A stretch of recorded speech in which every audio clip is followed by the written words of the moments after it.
A very quick one. Biko here maka nda na-achụ truck. These long vehicles.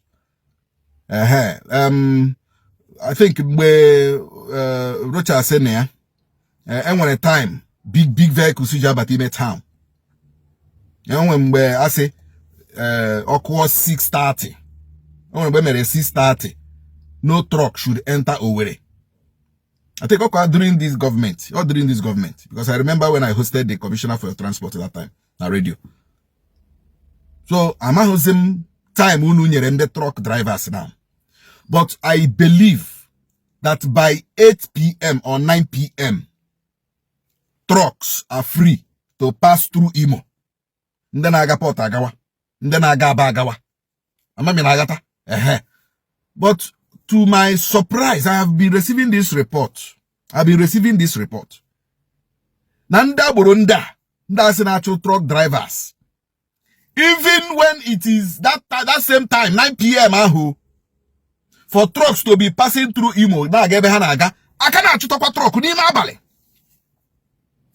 truck this big, especially in the from Ugwa. The other them lotaga from Omonoha. Maputanu Ukwoji. Cool evening, whoever line it up, waiting for 9 p.m. according to what I heard. Waiting for 9 p.m. so that they go enter Owerri. Show Oweregawa Seaba, show Oweregawa Port Harcourt. But to the Batakwa by 9 p.m., 10, 11, 12 a.m., 1 a.m., 2 a.m. Ndaburo no nozo hangi chanozo. Na chutokwa ha.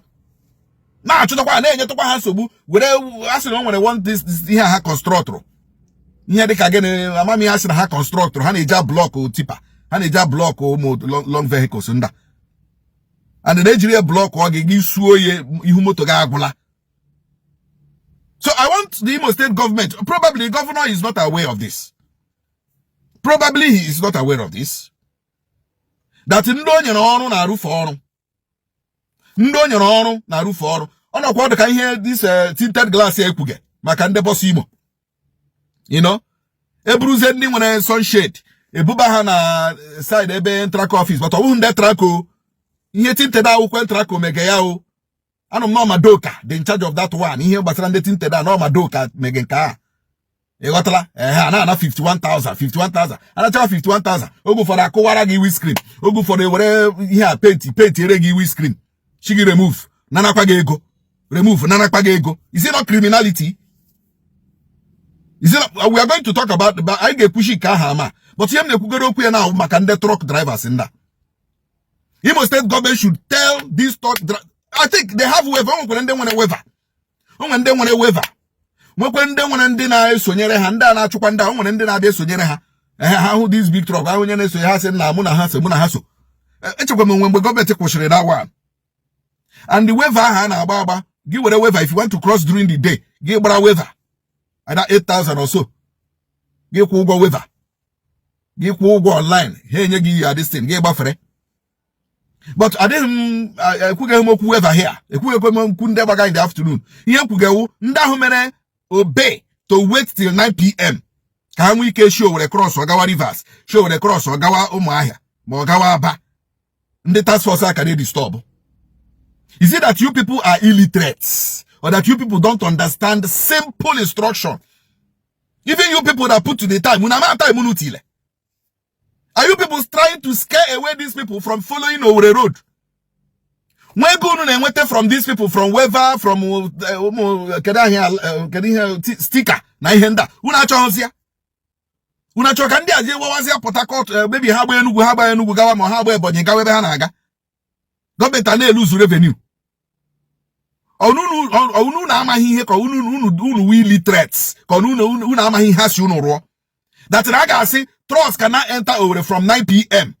probably till 6 p.m. or 5 a.m.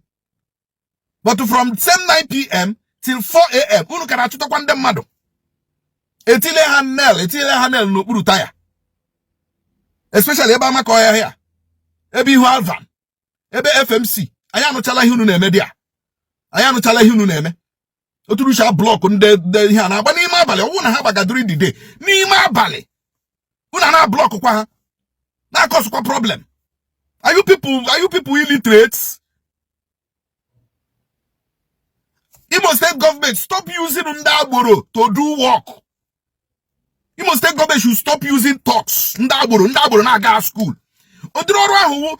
You said at least the least qualification. OND, SEE. OND, SEE is better than Ndaboro na school hagara. During the court, nda years na they cause a problem.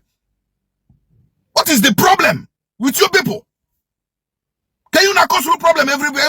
Problem. What is your problem? And the government, we have to blame the government. This government is not holding these people responsible. Responsible.